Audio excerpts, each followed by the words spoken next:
นอบน้อมจงมีแด่พระผู้มีพระภาคเจ้าพระสัทธรรมและพระอริยสงฆ์ขอความสุขความสวัสดีจงมีแด่ทุกท่านนะครับขอเรากล่าวว่าขอให้มีความสุขเราก็มีความพอใจและยินดีในคำกล่าวนั้นนะครับคำว่าสวัสดีนี้ก็แสดงว่ามีอิทธิพลมีความหมายต่อผู้คนทันทีที่เรานอบน้อมหรือว่าเคารพกันเคารพในสิทธิ์ในความเป็นมนุษย์ใช้คำว่าสวัสดีสวัสดีเป็นภาษาไทยนะครับแล้วก็ใช้กันได้ทั่วประเทศก็ทำให้ผู้ที่เราแสดงอาการเคารพก็รับตอบด้วยความเคารพเช่นเดียวกันดังนั้นสวัสดีนี้จึงมีมนต์ขลังต่อทุกชีวิตถ้าสวัสดีเป็นพระเป็นพระภิกษุเป็นสามเณรเป็นสมณะนะครับก็จะใช้คำว่านมัสการหรือถ้าเป็นภาษาเหนือก็เรียกว่าไหว้สากับก็คือความหมายอันเดียวกันก็คือความหมายของคำว่าสวัสดี ก็ในช่วงนี้เป็นช่วงน้ำหลากฝนตกหนักไม่ว่าที่ไหนก็มีปัญหาเรื่องน้ำท่วมน้ำขังเรื่องน้ำท่วมน้ำขังก็ถ้ามันผ่านไปเดี๋ยวมันก็แห้งนะครับแต่ว่าถ้ากิเลสขังอยู่ในใจขังอยู่นานๆอันนี้ไม่เข้าท่าแน่นอน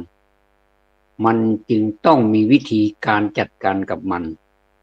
ไม่อย่างใดก็อย่างหนึ่งหรือว่าหลายๆอย่างผนึกกำลังเข้าสู้มันแบบสู้แบบยิบตานะครับถ้าเราไปสู้แบบเล่นๆสู้แบบประเพณีนิยมเป็นครั้งเป็นคราวไปมันก็จะเป็นแบบเป็นครั้งเป็นคราวไปจะไม่นิรันดร์จะไม่ยั่งยืนคือการกำจัดกิเลสเนี่ยนะครับนี่ยากเหลือเกิน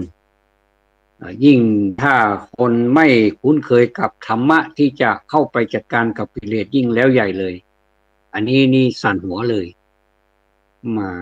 ตั้งป้อมไว้เลยไม่รับลูกเดียวก็คือคงจะเห็นว่าอยู่อย่างนี้แหละดีแล้วแล้วก็ไม่ต้องไปทุกข์เนี่ยบางท่านก็คิดว่าการปฏิบัติธรรมหรือว่าการกำจัดกิเลสนี้เป็นเรื่องทุกข์มันก็แน่นอนแล้วนะครับ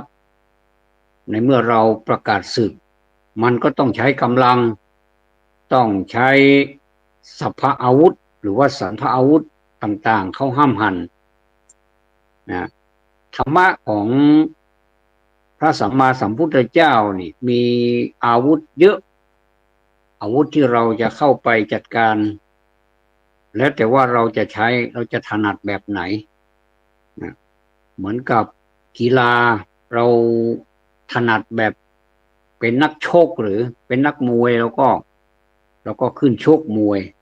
ถ้าเป็นนักมวยแล้วไปเล่นฟุตบอลมันจะเข้าท่าไหมเนี่ยมันก็คงจะไม่เท่าไหร่แต่ถ้าเป็นหลายๆอย่างมีทักษะหลายอย่างก็ไปได้บางท่านก็เป็นนักมวยด้วยเป็นนัก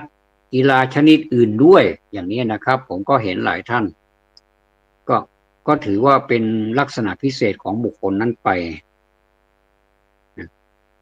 พูดถึงสมาธินะครับพูดถึงสมาธิเราก็เมื่อมีสมาธิในพระพุทธศาสนานี้ก็สามารถนำมาใช้ได้แต่ถ้าเรานำมาใช้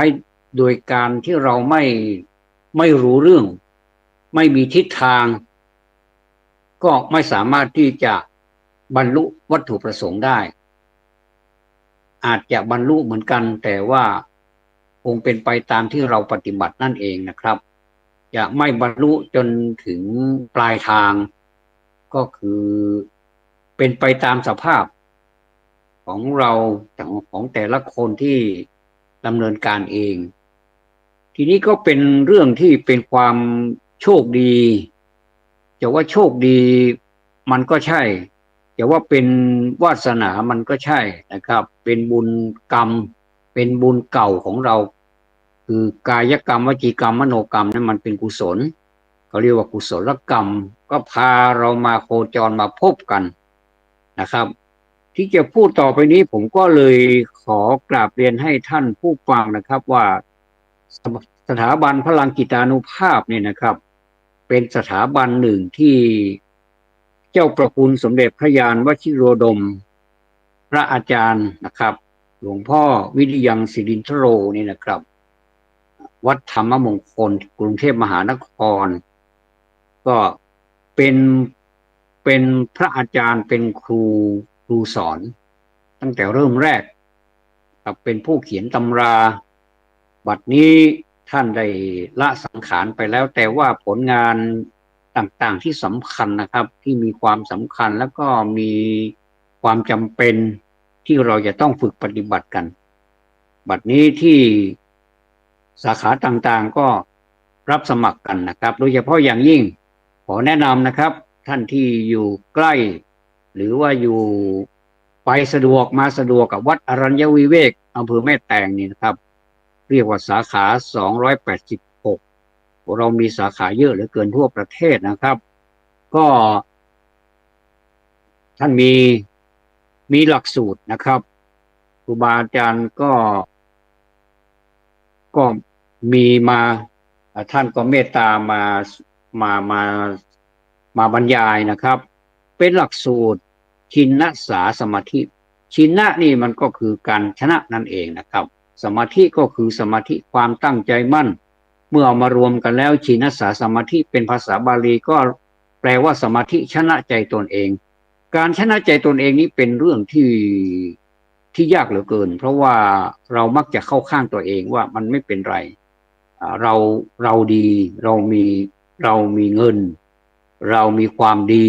เรามีคนรักอะไรต่างๆนี้เข้าข้างตนเองหมดเลยนะครับไม่เป็นธรรมชาตินะครับอันนี้จะว่าใครก็ไม่ได้เป็นธรรมชาติว่าตัวเองนี้จะต้องดีอยู่เสมอแต่ว่ามันจะดีหรือไม่ดีนั้นเราไม่คำนึงถึงแม้ว่าเราไม่ดีแต่ว่าเราก็ถือว่าเราเป็นคนดีอยู่นี่อย่างนี้นะครับมันก็เราต้องมาพิจารณาอยู่ดูจิตใจของตนเองนะครับว่าจิตใจของเรานี่เป็นทุกข์ไหมเป็นทุกข์ตรงไหนมันแน่นอนแล้วนะครับทุกคนเกิดมามันต้องมีทุกข์แต่ว่ามันจะมากหรือน้อยแค่นั้นเองแต่มันก็คือทุกข์แล้วก็ทุกข์นี่มันเกิดจากอะไรมันก็เกิดจากสาเหตุที่มาจากกิเลสซึ่งเป็นจุดดำในดวงใจที่หลวงพ่อท่านว่าไว้นะครับนี่ชินสาสมาธิปฏิบัติง่ายเหลือเกินซึ่งมันเป็นเป้าหมายหรือว่าเป็นหลักสูตรฟรีนะครับประมาณ3 ชั่วโมงแค่นั้นเองนะครับตั้งแต่เวลา9 นาฬิกาถึง12 นาฬิกาวันที่9นะครับเป็นวันเสาร์วันที่9ที่จะถึงนี้นะครับวันที่9 กันยายน 2566นะครับตั้งแต่9 โมงไปถึงเที่ยงวันนะครับเป้าหมายของหลักสูตรนี้ก็คือจะได้รู้จักการทำสมาธิแบบง่ายๆไม่ยุ่งยากไม่ซับซ้อน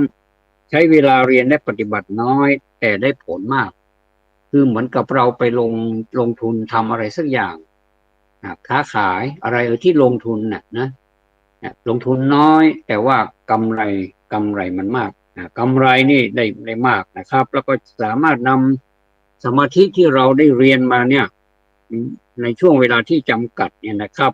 3 ชั่วโมงเนี่ยไปใช้ในชีวิตประจำวันได้นะครับไม่ใช่ว่าเรียนมาแล้วก็ถือว่าเรียนมาแล้วแต่ว่าไม่นำไปใช้นี่ไม่ใช่สามารถนำไปใช้ได้เลยก็เป็นหลักสูตรที่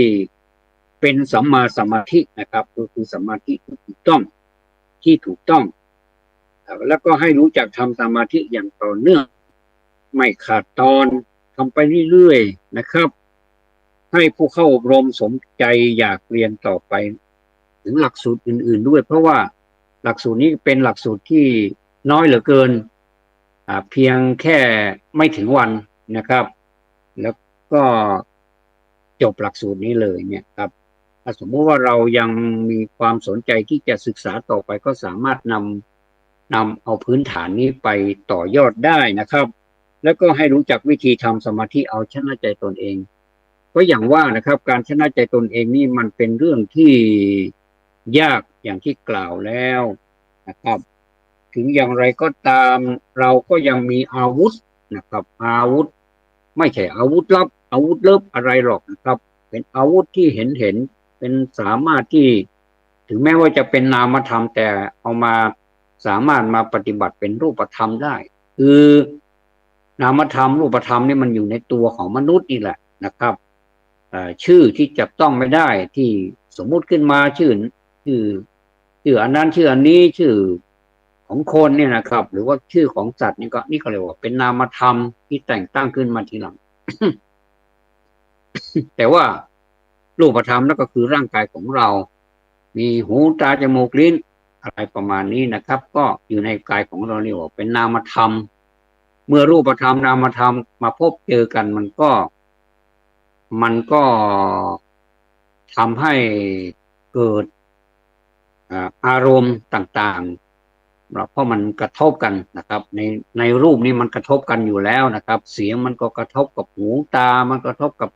รูปนะครับรูปเสียงกลิ่นรสโผฏฐัพพะธรรมารมณ์ก็คือของของของเหล่านี้มันมาเป็นคู่ตากระทบรูปหูกระทบเสียงจมูกกระทบกลิ่นปากอ่าลิ้นกระทบนะลิ้นนะครับไม่ใช่ปากลิ้นนี่กระทบกับรสนะครับกายก็กระทบกับสัมผัสต่างๆเหล่านี้มันทำให้เกิดมีปัญหาต่างๆตามมาทุกเมื่อเชื่อวันทุกเวลาแม้แต่ในเวลาที่นอนอยู่หลับอยู่แท้ๆมันก็ยังอุตส่าห์มากระทบเราอีกนะครับทั้งที่เราไม่รู้ตัวคนหลับนี่ก็เหมือนคนตายแล้วนะเราสังเกตดูนะครับท่านเราสังเกตดูว่าเวลาที่คนหลับแล้วเราก็ยังไม่หลับเนี่ยเราก็ไปมองดูแต่มันไม่ได้ตั้งใจไปมองไม่ได้เสียมารยาทนะทีนี้เราจะมองดูคนอื่นนี่มันก็ไม่ค่อยสมควรนะสมมติว่าคนในครอบครัวเดียวกันสามีภรรยาอย่างนี้นะสามียังไม่ได้เข้านอนนะแต่ว่าภรรยาก็ไปนอนก่อนเข้าไปสังเกตดูนะคนที่นอนแล้วเหมือนคนที่ตายแล้วนะครับนิ่งนะครับไม่ที่จะไม่ต่อต้านไม่พูดจา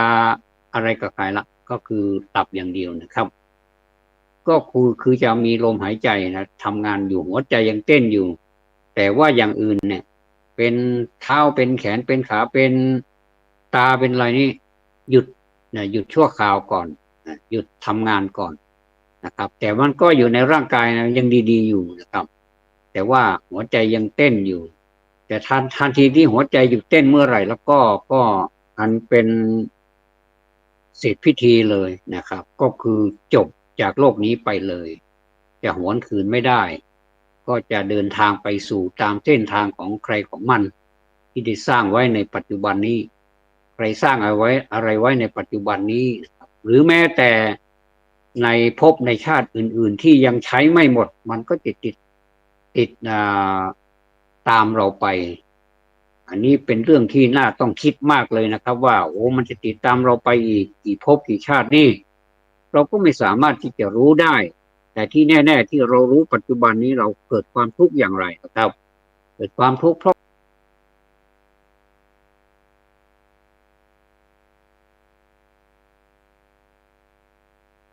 เองนะครับว่าตัวเองเป็นคนทุกข์ยากไหมเป็นคนที่มีอันจะกินหรือว่าเป็นคนที่มีฐานะดีไหมอันนี้ก็ต้องเกี่ยวเนื่องกับภพอื่นเหมือนกันนะครับไม่ใช่ว่าอยู่ๆมันก็เกิดมาเพราะฉะนั้นคนเรานี่ไม่มีทางที่จะเสมอกันได้ในเรื่องของกรรมเพราะกรรมนี้บางคนก็ไปทางกุศลกรรมบางคนก็ไปทางอกุศลกรรมบางทีก็ทั้งสองอย่างก็มาปนกันเรา ถึงได้มีทั้งทุกข์ทั้งสุขเดี๋ยวก็ดีเดี๋ยวก็ร้ายเดี๋ยวก็ขึ้นเดี๋ยวก็ลงเออมันก็สารพัดอะครับมันตามมานะครับบางทีอยากจะจากโลกนี้ไปเสียดื้อๆก็มีนะครับก็มีหลายคนนะครับมาบ่นกับเราว่าอยากจะตายอยากจะตาย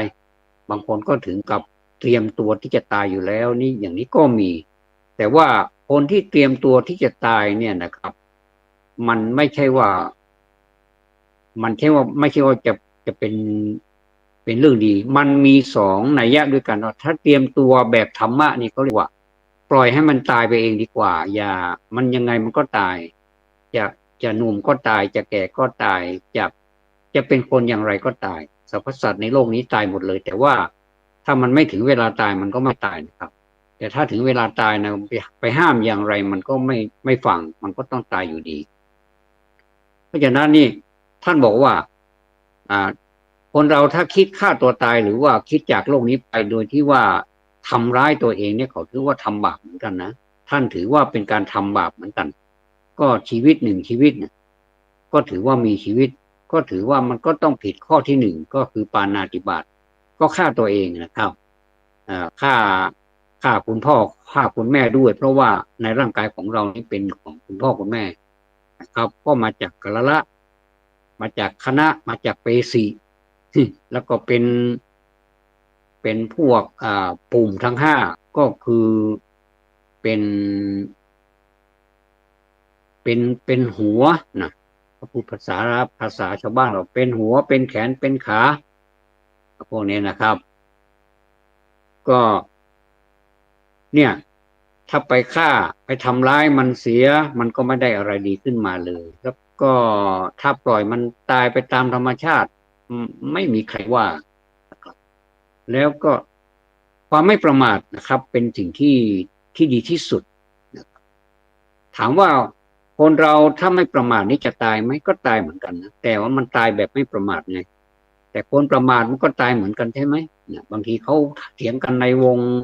ที่กำลังดื่มกันอยู่เนี่ยมีเครื่องดื่มเนี่ยนะครับเขาก็พอได้ที่แล้วก็มาเถียงกันเรื่องนี้ไม่จบสักทีเลย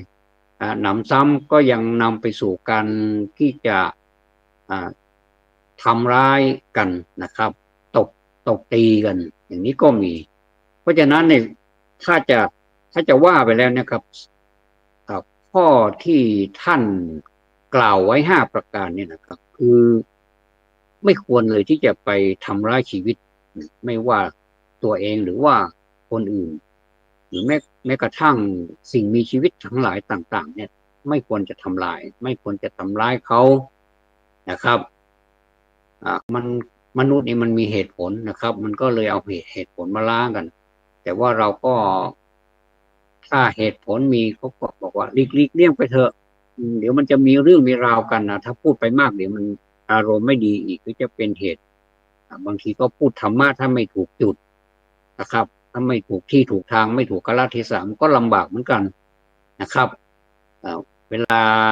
พระท่านไปสอนเนี่ยสอนคนกำลังเมานี่เป็นเรื่องนะครับดีไม่ดีก็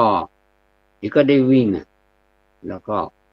ตัวเองก็แต่งตัวไม่เหมือนเพื่อนบ้านไม่เหมือนเพื่อนก็ด้วยนะครับลุงลังนะครับจะวิ่งก็วิ่งลำบากเหลือเกินครับอย่างเนี้ยนะครับมันก็ต้องอันนี้ยกตัวอย่างนะยกตัวอย่างเฉยๆมันก็ต้องรู้จักการรู้จักเวลารู้จักบุคคลด้วยอย่างเนี้ยนะครับนี่ก็เป็นธรรมะอย่างที่ว่าเป็นธรรมะควรที่จะปฏิบัติในตอนไหนช่วงไหนอย่างไรเนี่ยนะครับเนี่ยเพราะฉะนั้นไหนๆมันก็ตายใช่ไหมต่ออายอใช่ยอมรับว่าทุกคนต้องตายแต่ว่าเราจะตายเมื่อไหร่ไม่ทราบ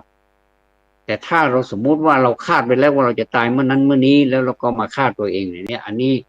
หวังผลว่าจะทำร้ายจะทำลายนะครับจะทำลายชีวิตของตัวเองซึ่งเป็นสัตว์ชนิดหนึ่งเป็นผู้มีลมปราณเนี่ยแล้วก็ข้อ2ก็คือการที่ไปหยิบฉวยเอาของคนอื่นมาในอาการกิริยาของการไม่บอกเจ้าของไม่ขออนุญาตก่อนอย่างเนี้ยบางทีก็เป็นศรีถนนชัยบอกว่าขอแล้วขอในใจอย่างนี้นะหรือว่า ก็ไปโกหกหน้าตาเฉยเลยว่าเออขอแล้วขอมานั้นมานี้แต่ไม่มีบันทึกอะไรเลยเนี่ยนะครับมันก็เลยจับไม่ได้ว่าขอไม่ขออันนี้ก็รู้อยู่ที่ใจของคนเอาไปเลยนะครับตัวเองเป็นผู้หยิบฉวยไปตัวเองย่อมจะรู้ดีว่าตัวเองขโมยไปหรือตัวเองขออนุญาตเขาแล้วการขออนุญาตก็มีหลายอย่างนะครับบางทีถ้าขออนุญาตแล้วเขาไม่ให้เพราะว่าบางทีมันจะด้วยเหตุผลอะไรต่างๆครับก็บางทีขอยืมก็จะไม่ให้เลยแล้วก็ไปขอนี่ยิ่งแล้วใหญ่เลยก็จะไม่ให้ด้วยเหตุผลก็เราก็ไม่เอาเราก็รู้เหตุผลว่าของสิ่งนี้มันจำกัดจริงๆเขาก็เลยไม่ให้อย่างนี้นะเราก็มันต้องอัตหิอัตโนนาโถสิครับนะอัตหิอัตโนนาโถพึ่งตนเองบ้างทำมาหากินบ้างไม่ใช่ว่าเราจะไม่มีมือไม่มีเท้านะเราก็ดูบุคคลอื่นเป็นตัวอย่างที่เขามีความมุ่งมั่นเหลือเกินนะครับมีความลำบากบางทีลำบากมากกว่าเราอีกอย่างนี้นะครับแต่เขาก็ผ่านพ้นไปได้เหมือนกันทุกคนเหมือนอยู่ในแม่น้ำนะครับใครจะว่ายใครจะทำยังไงนะถ้าว่ายไม่เป็นมีกิ่งไม้มีอะไรที่สมมุติว่าน้ำมันน้ำมันเยอะเนี่ยนะครับน้ำท่วมอย่างเงี้ยนะครับมีวัตถุอะไรไหมที่จะพาเราไปได้ให้มันพ้นให้เราขึ้นฝั่งได้ให้เราปลอดภัยได้เนี่ยครับไม่ใช่ว่าเราจะว่ายให้เหมือนกับคนที่เขาว่ายเป็นเราก็ไม่ได้แต่ว่าเราก็มีทางออกของเราวิธีการของเรานั่นเองนะครับเอ่อวันที่9นะวันเสาร์ที่9 กันยายนนะครับท่านใดที่สนใจ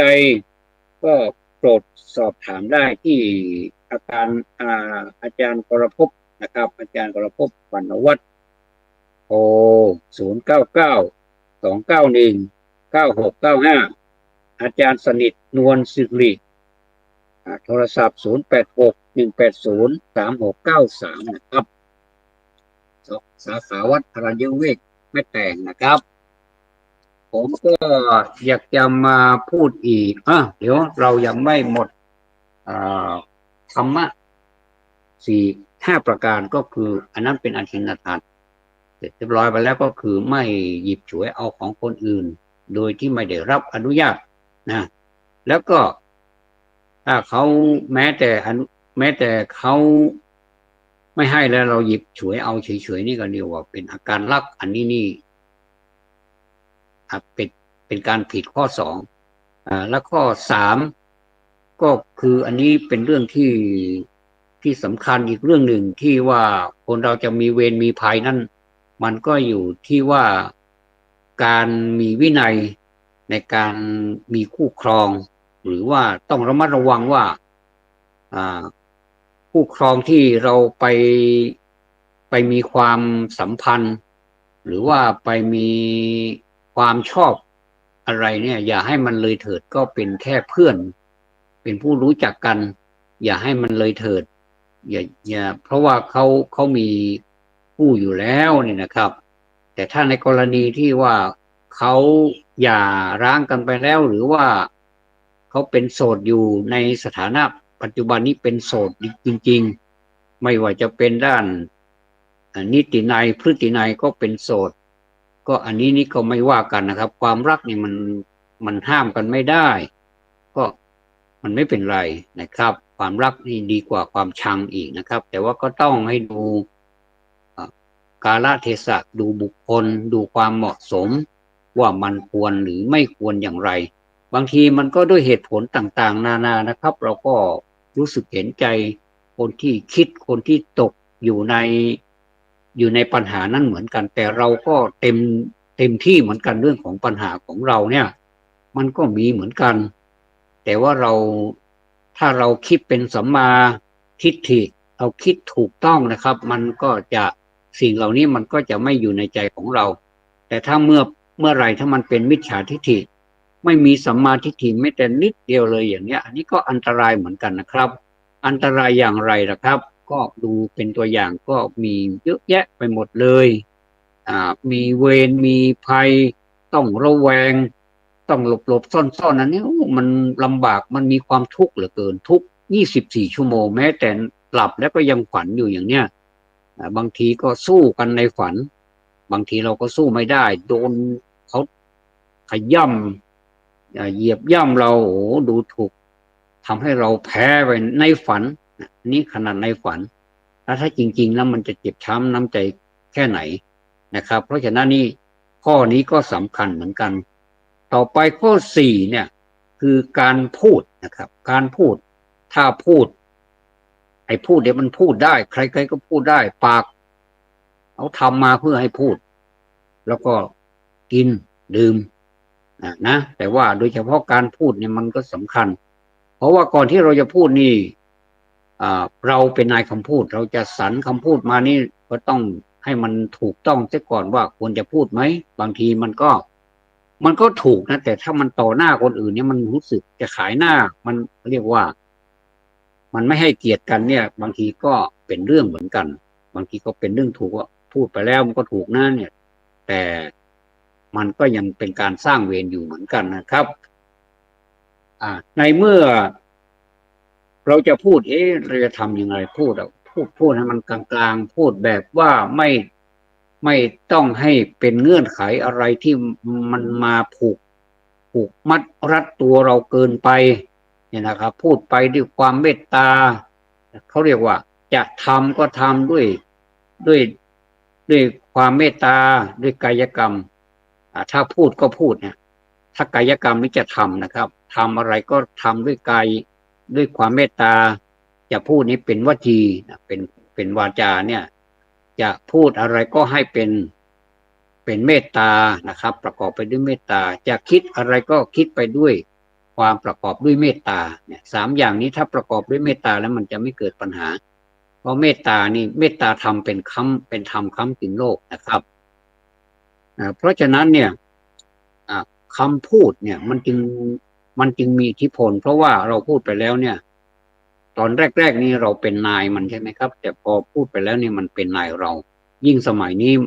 ถูกบันทึกไว้หมดเลยจะไปเถียงว่าไม่ได้พูดนี่ไม่มีนะครับ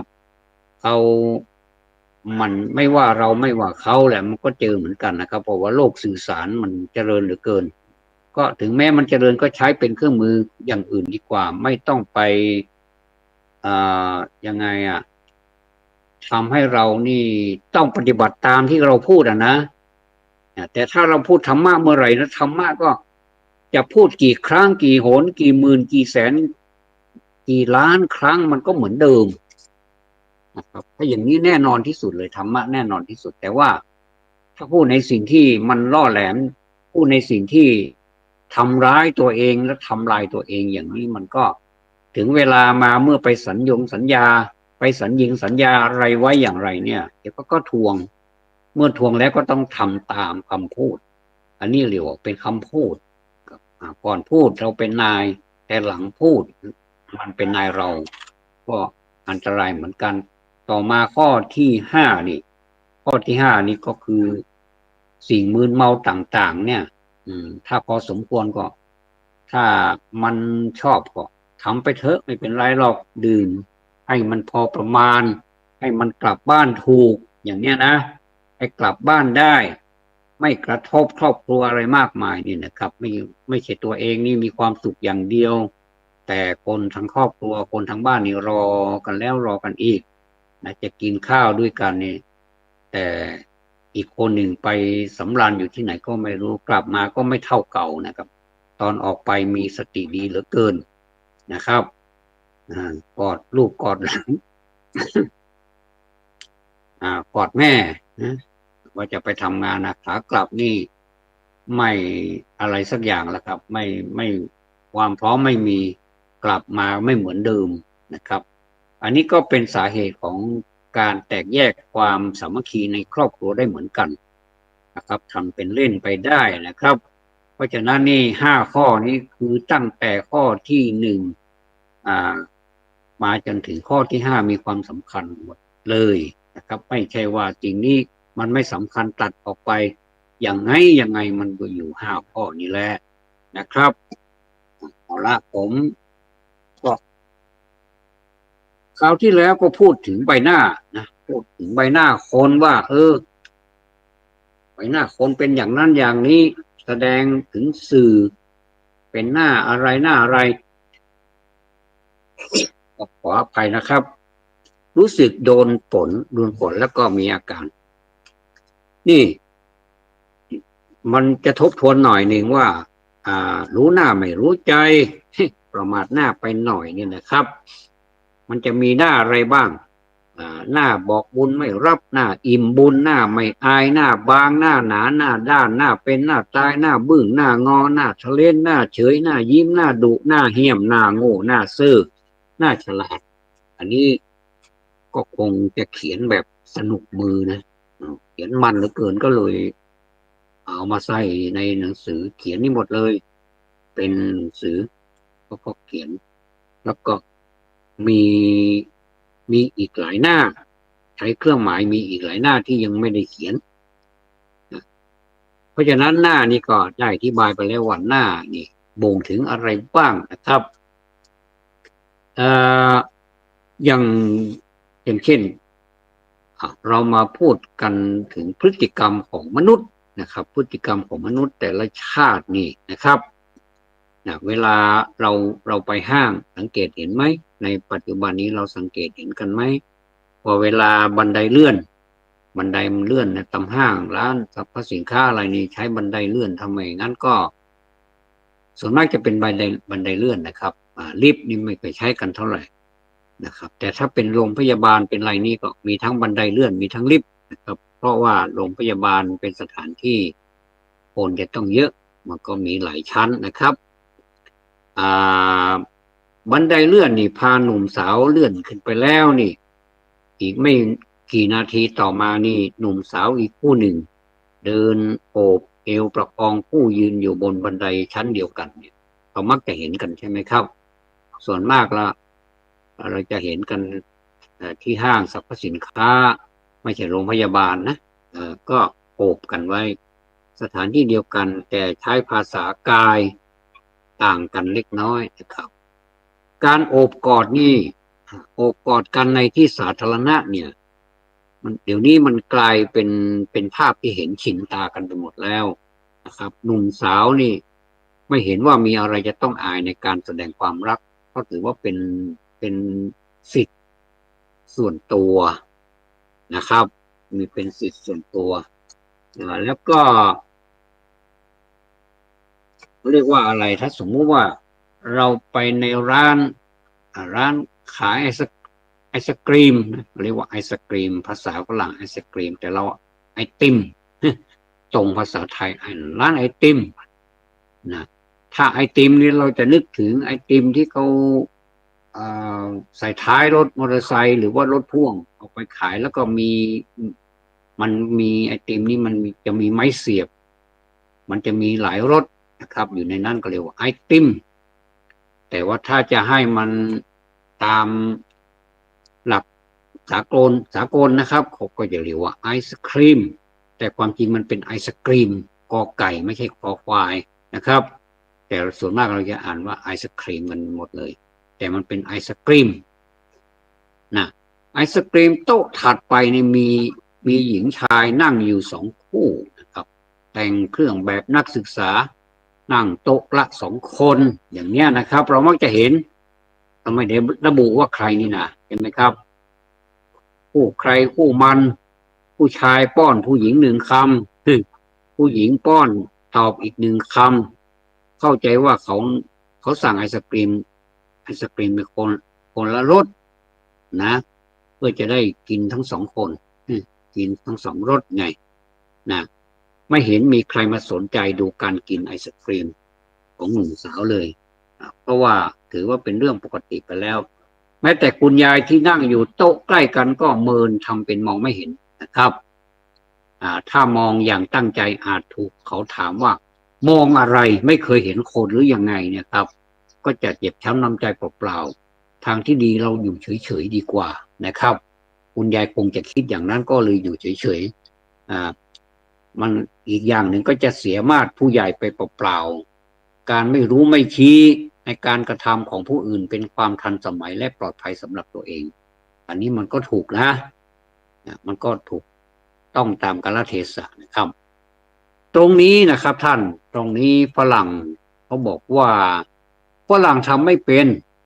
นะครับการป้อนอาหารให้แก่กันและกันเป็นบริการเฉพาะตัวที่คิดว่าคนไทยนี้ทำถนัดนะครับคนไทยนี้ทำถนัดโดยเฉพาะผู้หญิงป้อนผู้ชายผู้ชายชอบให้ผู้หญิงป้อนถือว่าเป็นการปรนนิบัติ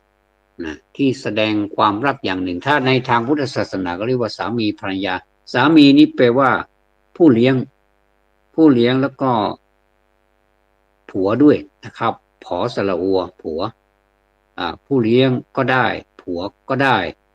หรือว่านายก็ได้นะครับเพราะฉะนั้นภรรยานี้ก็เลยตกเป็นผู้รับใช้นายนะครับอันนี้นี่พูดไปตามหลักนะสามีก็คือผู้เลี้ยงผู้เลี้ยงนายก็ได้หรือว่าผัวก็ได้สามีก็ได้นะครับแฟนอีกก็ได้โอ้มันมีหลายคำนะครับทีนี้ถ้าเราจะมาตีความผู้เลี้ยงเนี่ยผู้เลี้ยงนี่ส่วนมากแล้วเมื่อก่อนนี้ผู้ชายนี่จะออกไปหาเงินมาดูแลครอบครัวภรรยาก็เลี้ยงลูกอยู่ที่บ้านคุณแม่เพราะว่าคุณแม่นี่เลี้ยงลูกนี่ดีกว่าคุณพ่อเพราะว่าคุณพ่อไม่มีอะไรให้ลูกกินแต่คุณแม่มีให้ลูกกินเพราะว่าเป็นน้ำทิพย์ให้ลูกดื่มแล้วก็โตเอาเนี่ยนะครับเมื่อก่อนนี้ดื่มน้ำทิพย์จากคุณแม่แล้วก็สบายใจจะจะดื่มเมื่อไหร่ก็ได้นะครับเวลาจะดื่มก็แสดงอาการร้องเดี๋ยวคุณแม่ก็รู้ว่าแสดงว่าตอนนี้ถึงเวลาแล้วก็ก็ให้เขาดื่มโดยที่ว่าไม่ได้รังเกียจอะไรเลยดื่มจนอิ่มดื่มยังไม่พอหยิกด้วยดื่มด้วยสารพัดสารเพเลยโอนอะไรโซนถึงขนาดนั้นนะโซนยากะลิงเลยที่เขาพูดนะแกนี่โซนยากะลิงเลยนะทุกคนก็เป็นเหมือนคล้ายๆกันนะครับเนี่ยก็เลยเป็นที่มาของว่าผู้เป็นสามีเนี่ยคือผู้เลี้ยงเพราะว่าไปหาเงินมาเลี้ยงครอบครัวนะครับแล้วก็สามีก็คือนายถ้าเป็นภาษาบาลีว่าสามิข้าแต่นายเนี่ยนะครับข้าแต่นายแสดงว่าสามีก็แปลว่านายนั่นเองครับไม่ว่านายไม่ว่าสามีไม่ว่าผัวไม่ว่าผู้เลี้ยงก็คือคนเดียวกันนั่นแหละนะครับอันเนี้ยก็เลยเป็นธรรมเนียมมาว่าผู้หญิงจะต้องปรนนิบัติผู้ชายแต่ว่าอยากกันนั้นเลยดีกว่านะครับผู้ชายเราก็ควรจะปรนนิบัติผู้หญิงด้วยเพราะว่าในฐานะเป็นคุณแม่ของลูกเป็นคุณแม่ของเราลูกเราสองคนนี่แหละนะครับสามีภรรยานี่แหละนะครับเรียกว่าคุณพ่อคุณแม่นี่แหละเรามีคุณลูกขึ้นมาก็ต้องดูแลช่วยกันดูแลเนี่ยโดยเฉพาะอย่างยิ่งผู้หญิงป้อนผู้ชายแล้วก็ผู้ชายก็ชอบซะด้วยนะครับคงจะเท่ดีนะ ยังไงก็ไม่ทราบเหมือนกันนะทีนี้พัฒนาขึ้นจากผู้หญิงเป็นฝ่ายป้อนผู้ชายข้างเดียวมาเป็นต่างคนต่างป้อนกันอันนี้เสมอแล้วนะก็ถือว่าผู้หญิงเขาก็เรียกร้องความเสมอภาคตามหลักของเรียกว่าตามหลักของมนุษย์นะครับความเป็นสิทธิมนุษยชนเนี่ยนะครับก็ต่างคนต่างป้อนกันบอกการมีสิทธิเสรีภาพมันเสมอภาคกันนี่นะครับเราก็ไม่เป็นไรก็ป้อนกันก็ดูเท่ดีก็น่ารักดีนะครับจะมีติงกันอยู่บ้างจากผู้เคร่งครัดต่อประเพณีนิยมว่ามันประเจิดอันนี้เกี่ยวกับความมีเป็นผู้เคร่งครัดนะครับเป็นผู้เคร่งครัดจะเลยกล่าวไปเลยว่าเรื่องนี้มันเป็นเรื่องประเจิดตาไม่เคยทำยายก็ไม่เคยทำแต่มันเป็นเรื่องประเจิดในที่สาธารณะอย่างเนี้ยสำหรับ ผู้ที่ไม่เคยรู้จักคำประเจิดประเจ้อเนี่ยประเจิดประเจ้อตามพจนานุกรมก็คืออาการกระทำที่ถือกันว่าน่าละอายหรือไม่บังควรให้ใครเห็นคือไปถึงโน่นเลยนะครับอันนี้ตามพจนานุกรมการเวลาผ่านไปนะการถือว่าอะไรควรอายไม่ควรอายย่อมเปลี่ยนไปถ้าจะเข้าในหลักของธรรมะก็คืออนิจจังนั่นแหละก็คือมีการเปลี่ยนแปลงตลอดเวลาการเปลี่ยนแปลง change นะครับ change หรือว่า change ก็เป็นการเปลี่ยนแปลงอย่างบางทีก็เปลี่ยนแปลงไปตามสเต็ปเปลี่ยนแปลงไปช้าๆตามขั้นตามตอนแต่บางทีก็เป็นการเปลี่ยนแปลงแบบก้าวกระโดดก็มีอันนี้เรียกว่าเล่นเอาใจหายเลยใจหายใจคว่ำแบบก้าวกระโดดอย่างเนี้ยนะอย่างเช่นคุณหนูตัวเล็กๆเนี่ยนะครับมาอธิบายเรื่องของประวัติศาสตร์เนี่ยเรื่องของคณิตศาสตร์เรื่องของอะไรต่างๆที่เขานำมาเสนอทางสื่อเนี่ยอันนี้เรียกว่าเป็นการก้าวกระโดด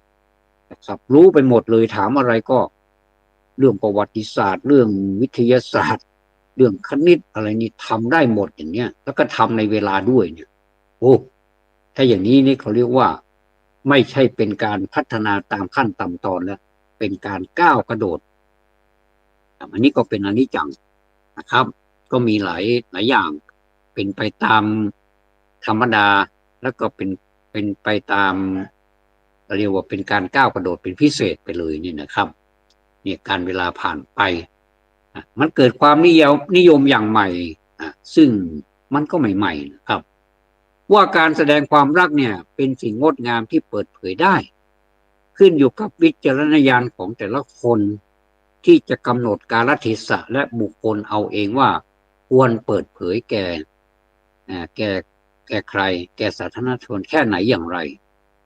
พิจารณาเอาเองให้มันเหมาะสมไม่ถือว่าเป็นเรื่องผิดเสียทีเดียวแล้วก็ไม่ถือว่าเป็นเรื่องถูกตลอดไปเสียทีเดียวดูความเหมาะสมอันนี้น่าจะเป็นกลางกว่านะครับน่าจะไม่เป็นศัตรูไม่เป็นมิตรใครจนมากเกินไปนะครับก็อยู่กลางๆดีกว่า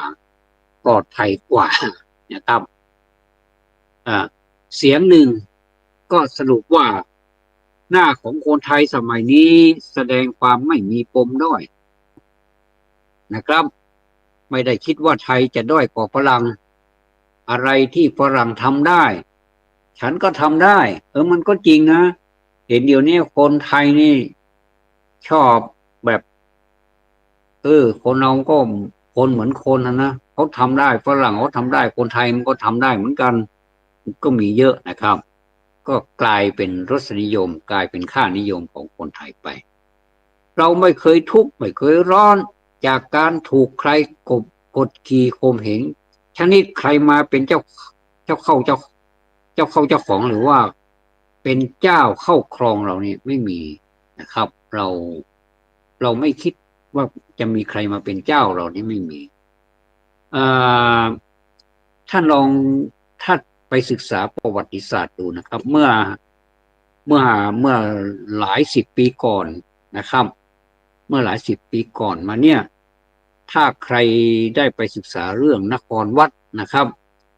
หรือว่าถ้าไปเที่ยวมาแล้วนี่ยิ่งดีเลยไปสถานที่มันจริงๆนะครับแวะเข้าไปในตลาดที่เสียมเรียบนะครับประหลาดใจบรรยากาศที่แปลกไปจากตลาดสดเมืองอื่นๆเนี่ย ผู้คนนี่ล้วนโกนหัวเกลี้ยงเลย แต่งดำมืดทั้งตัวเลยนะครับท่านหน้าตาดูเศร้าส้อยซึมเศร้าบอกไม่ถูกก็ได้รับทราบว่าน่าจะเป็นผลมาจากพลเมืองถูกเกณฑ์ไปสร้างนครวัดนั่นเองผู้คนล้มตายเป็นอันมาก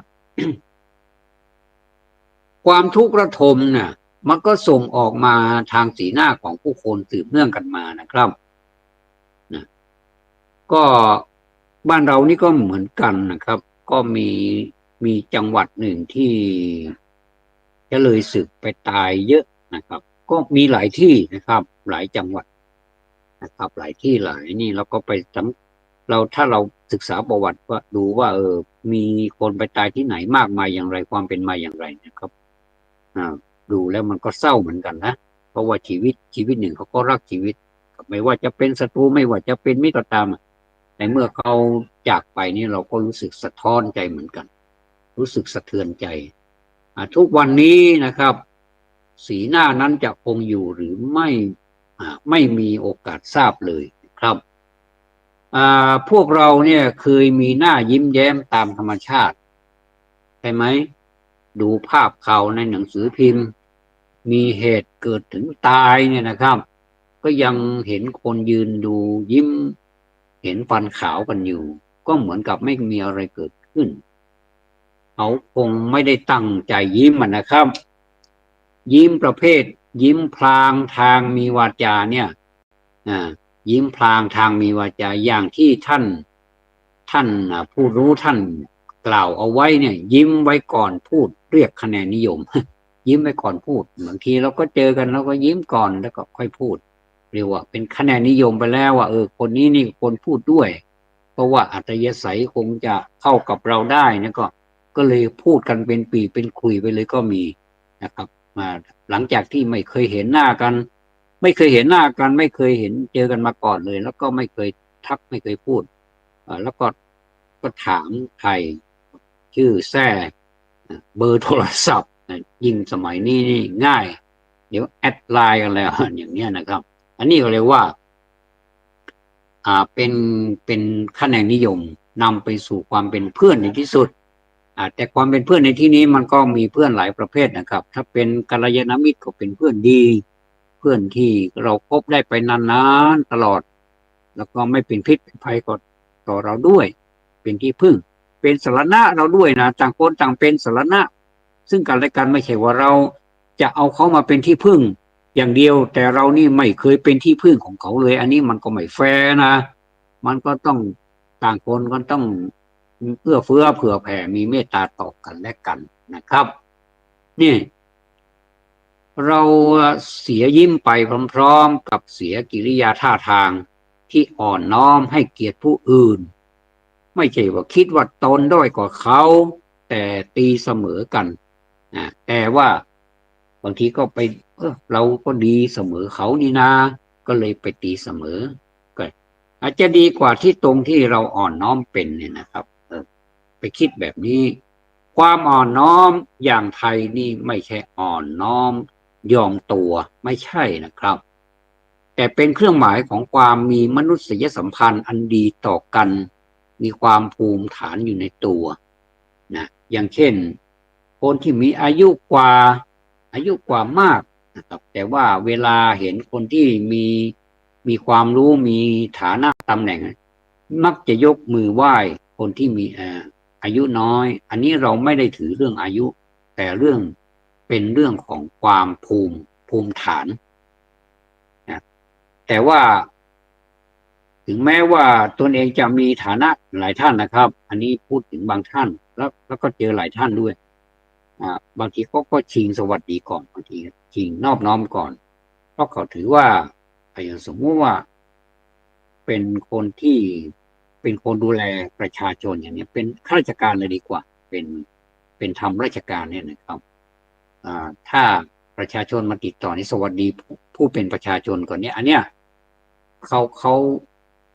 เขารีบสวัสดีก่อนเขารีบอ่อนน้อมถ่อมตนก่อนว่ามีอะไรให้รับใช้ไหมอย่างเนี้ยนะครับก็ดีแต่บางทีก็ประชาชนก็สวัสดีก่อนไม่รู้ว่าอายุใครจะเท่าไหร่เนี่ยก็ถามว่ามันผิดไหมมันก็ไม่ผิดแต่ว่าเอาความเหมาะสมนะครับว่าใครที่ทำก่อนคนนั้นนี่ถือว่าเป็นคนอ่อนน้อมถ่อมตนก่อนมันก็ไม่ได้เสียเปรียบอะไรมากแต่ว่าตรงกันข้ามนะครับเป็นการสร้างเสน่ห์ให้ตนเองเนี่ยแต่ที่ไปเห็นนี่ส่วนมากก็จะเจอแบบผู้เฒ่าไหว้ผู้หนุ่มก่อนในฐานะที่เขามียศถาบรรดาศักดิ์บางคนนี่ถึงกับออกปากออกมาเลยนะครับอย่ามาไหว้ผมอย่ามาไหว้ฉันอย่ามาไหว้ดิฉันนะเนี่ยเขาห้ามเลยนะครับแต่ว่าเขาก็จะชิงไหว้ก่อนอันนี้ก็ ก็แล้วแต่ว่าใครจะไวกว่ากันนะครับ ก็แล้วแต่สถานะนะครับ แล้วแต่สถานะกาลเทศะก็แล้วกันครับอ่าในบรรดาหน้าต่างๆที่ยกมาข้างต้นนะครับแบบรัวๆ ชอบใจหน้าบอกบุญไม่รับมากกว่าเพื่อนหน้าบอกบุญไม่รับนี่ทำไมไปชอบใจเขาเนี่ยหน้าบอกบุญไม่รับนี่อ่าตรงที่เป็นคำอธิบายหน้าอย่างแสดงวัฒนธรรมไทยแท้เนี่ยนะครับพวกเราชอบทำบุญพวกคนไทยนี่ชอบทำบุญเหลือเกินบางทีก็ทำบุญไม่มีเหตุผลแล้วอยากจะทำมีอะไรไหมอะไรประมาณนี้นะก็ตังของฉันน่ะไม่ใช่ตังของคุณเนี่ยโอ้โหยิ่งไปกันใหญ่แล้วชวนกันทะเลาะกันไปใหญ่แล้วก็เลิกไปเลยทำตามสบายก็แล้วกันก็อนุโมทนาด้วยนะก็หมดเรื่องนะครับแต่ถ้าเราไปต่อล้อต่อเถียงเนี่ยมันไม่ใช่เรื่องของเราด้วยแล้วก็มันไม่ได้อะไรขึ้นมาด้วยโอ้เสียหลายอย่างก็ไม่ต้องไปต่อล้อต่อเถียงกันแล้วเขาจะทำก็ทำไปเถอะนะครับพวกเรานี้ชอบทำบุญกันโดยที่ว่าจะเอาบุญอย่างเดียวอย่างอื่นนี่มันเป็นบาปเป็นกรรมเป็นอะไรก็ไม่รู้ว่าขอให้ได้บุญอย่างเดียวไปทำบุญแล้วสบายใจและสบายใจจริงไหมล่ะมันก็ไม่ได้จริงความจริงก็อีกอย่างหนึ่งแต่ความเป็นจริงก็อีกอย่างหนึ่งเนี่ยนะครับทำบุญแล้วทำไมไม่ได้รับบุญมันได้รับส่วนหนึ่งแต่ว่าบาปที่ทำมาเมื่อกี้นี้น่ะมันก็มาแวบมันมากระตุ้นอยู่ข้างหลังเรานี่บอกว่าแกไม่ได้บุญหรอกเพราะว่าแกทำบาปเมื่อกี้นี้แกขโมยของฉันไปขโมยตังค์ฉันไป100แกไปซื้อสังฆทานแล้วก็ไปถวายไปทำบุญแล้วก็ออกชื่อแกอย่างเนี้ยโอ้อย่างนี้แกไม่ได้อย่างเนี้ยถึงแม้ว่าเขาไม่ได้ตามมาแต่ว่าใจเรามันคิดนะครับคิดเองเองเป็นทุกข์เองขโมยทั้งนี่ไม่ได้เขาไม่ได้จับไม่ได้หรอกเขาจับขโมยไม่ได้ก็คือตัวเราเนี่ยขโมยเข้ามาแล้วขโมยเนี่ยยกตัวอย่างอย่างเนี้ยเป็นการทำบุญไม่ถูกหรือไปขู่จะข้อเข้ามาเนี่ยเขาให้มาด้วยความเกรงอกเกรงใจหรือว่าอะไรยักยอกเข้ามาเนี่ยไปทำบุญเนี่ยไม่ใช่อย่างนี้นี่เป็นการทำบุญที่ได้บุญเหมือนกันแต่มันก็ได้บาปเหมือนกันบางทีได้บาปเยอะกว่าก็ก็เสวยทั้งผลบุญเสวยทั้งผลบาปแต่อันดับแรกก็คืออยู่ในใจนั่นแหละนะครับใจนั่นแหละมันจะคิดอยู่เรื่อยๆว่าเมื่อไหร่คิดถึงการที่เราไปไหว้พระไปทำบุญมีความสุขเหลือเกินแต่ในขณะเดียวกันต่อมาก็มาแวบถึงเรื่องการทำบาปอีกโอ้แล้วมันจะมีประโยชน์อะไรไหมนี่ก็ถ้าไม่มีก็ไม่ทำดีกว่ายกมือ10 นิ้วสวดมนต์ไหว้พระอะไรก็ได้ที่มันเป็นบุญกิริยาวัตถุมีทั้งเยอะแยะก็ทำไปนะครับแต่ถ้าทำบุญแบบนั้นเป็นแบบเขาเรียกว่าเป็นแฟชั่นเนี่ยถ้าเป็นผมแล้วผมไม่เอาท่านอื่นจะเอาก็ตามใจท่านเถิดไม่ว่ากันนะครับเนี่ยทำแล้วเนี่ยไม่เก็บเอาไว้เป็นสมบัติส่วนตัวคนเดียวนะครับนี่เขาเรียกว่าทำบุญที่ถูกต้องนะแสดงความมีใจบุญด้วยการแบ่งบุญให้แก่ผู้อื่นด้วยนะครับผู้รับสมควรที่จะยิ้มแย้มตอบรับแสดงน้ำใจเสมอกันนะครับที่เรียกว่าอนุโมทามินั่นแหละครับสาธุเนี่ยนะครับก็ถือว่าเป็นการทำบุญอย่างกันเวลาก็ไล่หลังมานะครับก็ผูกพอดีผมก็จะจบพอดีนะเพราะฉะนั้นนี่การบอกบุญไม่รับนี่มันก็เป็นความหมายที่มีทั้งบวกทั้งลบนะส่วนมากกับคนไทยเราก็ถ้าบอกบุญไม่รับนี่เราก็ไม่อยากจะคบก็เลยฝรั่งก็เลยงงบอกว่าคนไทยนี่บอกบุญไม่รับเก่งนะเนี่ยบางทีก็จะพูดภาษาเขาก็พูดไม่ได้เนี่ยพอเจอฝรั่งก็จะมีเยสโนโอเคแค่นี้นะครับก็เลยไม่อยากจะพูดด้วยก็ฝรั่งเขาก็งงทำไมคนไทยเป็นอย่างนี้พอเห็นหน้าเราทำไมหลบหน้าหลบตาท่านก็ต้องเข้าใจนะเวลาผมไปถามภาษาไทยท่านก็ไม่รู้เหมือนกันก็แต่ว่าฝรั่งนี่เขาชอบศึกษานะพอเจอหน้าเจอตาเรานี่อยากจะคุยด้วยเนี่ยนะครับเพราะฉะนั้นผมก็เลยเรียนภาษาฝรั่งไปด้วยภาษาอังกฤษนี่โอ้สำคัญมากเลยทีเดียวนะครับอย่างไรก็ตามนะการเรียนนี้ไม่มีวันสิ้นสุดนะครับเรียนไปตลอดชีวิต นะครับแล้วก็ศูนย์การเรียนก็มีเยอะแยะจะเรียนแบบไหนเรียนเป็นอาชีพลองมาทำเป็นอาชีพก็ได้เรียนเป็นอาชีพเสริมโอสารพัดสารเพอยู่ในประเทศไทยนี่หมดเลยวันนี้หมดเวลาเสร็จแล้วนะครับขอกราบขอบพระคุณท่านผู้อำนวยการเป็นอย่างสูงยิ่งนะครับขอความสุขความเจริญจงมีแด่ท่านผู้ฟังทุกท่านธรรมะสวัสดีครับ